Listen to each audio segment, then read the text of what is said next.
Hey everybody, in my last video I highlighted finding 4 seated $half and a pepperbox pistol at a campsite.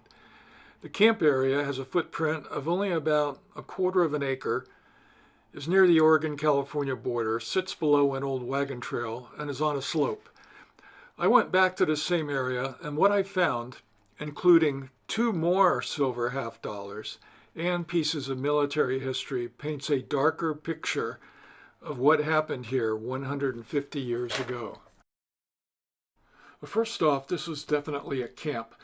With gold nearby and a steady water source, it would have been a prime spot to stop, rest, and work. From what I can tell, people came through here on and off for decades, starting in the 1850s and continuing all the way into the 1920s. It was sure an interesting sight. You just don't know what's going to come out of the ground next. Now I want to warn you, later in this video, the gun-related finds just keep coming. Caps, balls, casings. At first I thought I was digging up a shooting range. But the coins, the personal items, the horse tack tell a different story. This hillside was a stopping point for travelers over decades. Armed travelers, sure, but that's just the way it was out here in the Old West. Let's see what we got. Might be good. A lot of cans around, so I don't know. Many cans. That seems to be all I'm digging.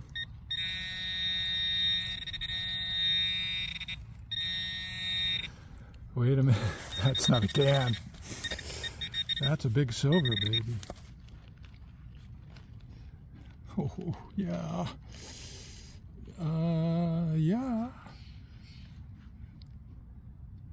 Seat of Liberty. Oh, that's number 5 from this area.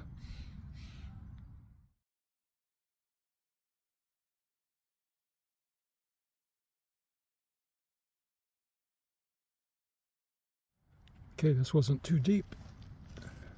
It's actually a thimble. Brass thimble, usually rusty iron and always flat. This one actually survived. Nice change. Well, based on the finds, this wasn't just a men's camp. Women were here as well.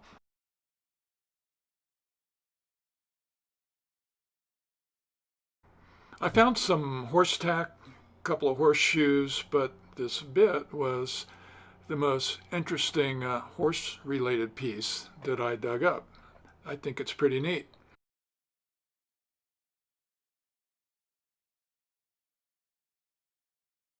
Buttons, suspender clips, odds and ends. This place was really well lived in. I think I see an eagle on there. We'll check it out later. Now, I'm not saying this was a military camp, but at minimum, the military was aware it existed. I've pulled multiple uniform buttons and a cross sabers emblem, that's the cavalry, from within a 1-mile radius of this site. Somebody in uniform was out here. All right, this wasn't too deep. Big target, obviously. Part of a powder flask. It's got a nice design on it, and we'll check it out later. This is the front part of a brass gunpowder flask. They tend to come apart at the seam. This is a very common design that was popular with the civilian game hunters. Okay, I'm right along this deer trail and got something that might be good. I'm gonna dig it. Here, see if we can find it.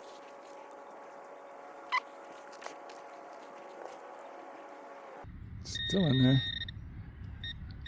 underneath this poison oak.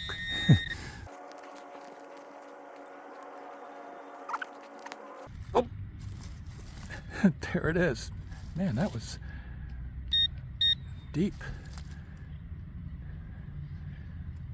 Well, what do you know?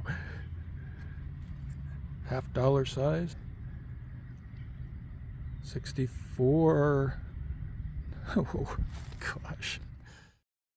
Man, look at that. Isn't she beautiful? I think a little dirt even adds to it. That's my six-seated Liberty $50 from this site. This one little campsite that I almost walked right past. Six halves. Something significant happened on this hillside in the late 1800s, and I've got a strong feeling that whatever it was, wasn't exactly on the right side of the law. That's a little bit bigger than I usually find.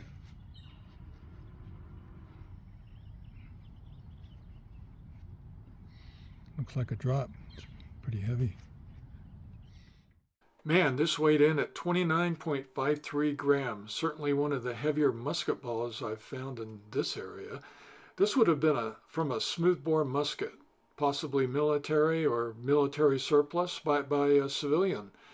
Would have made a good bird gun, and the large bore meant more stopping power for self-defense. Now here's a photo of the largest round ball found on the site, and in its shadow, the smallest. Now the smaller one comes in at only 3.1 grams, weighing 90% less than the larger one. And coincidentally, it's a .31 caliber. Now this is the size of ammunition used in the pepperbox. Percussion caps, rimfire cartridges, lead round balls, fired and dropped in the same small area. That's a lot of lead for a little piece of ground. You have to ask yourself, what exactly were they shooting at? You know, when I pulled this brass trunk plate out of the ground, I started thinking that maybe this held a lock that, from a trunk that once held a family savings or even a cavalry payroll. You know, we found 6 silver $50, nearly a week's wages for a cavalry private, scattered around the area. So my theory is this wasn't an accidental spill. It was the result of an ambush. Think about it. We found 6 heavy silver $50, but not a single smaller denomination. No dimes, no quarters, nothing. That's statistically impossible for a standard campsite. This tells me these coins weren't from general looseness or gambling spills. They came from a single source, like a bag or a chest. And in the 1870s, a stash like that made this camp an irresistible target for greedy bandits. Now, another thing that was exceptional from my own experience was finding so many unfired lead round balls in such a small area. If there was a violent confrontation, you can imagine the rounds slipping through trembling hands and being dropped in the panic of a life or death moment. Now, one more thought I have about this site. If these people were so tight with their money as to not even lose a single dime, why would they leave 6 $50 behind? Well, what if this happened in the dead of winter with soft snow on the ground? When that stash was hit, there could have been hundreds of these coins scattered about during the confrontation. In the slush and the chaos, they would have vanished instantly. By the time the spring thaw came, most were likely recovered, but these 6 escaped discovery for a century and a half until we stumbled across them today. You know, this was the kind of hunt a metal detectorist dreams of, and honestly, I just kind of lucked into it. But the discovery, the history, that's what it's all about for me. And what do you think? Do you agree with my conclusion of the winter ambush, or do you have your own ideas? Let me know in the comments section, and I'd love to hear your take. And as always, thanks for watching.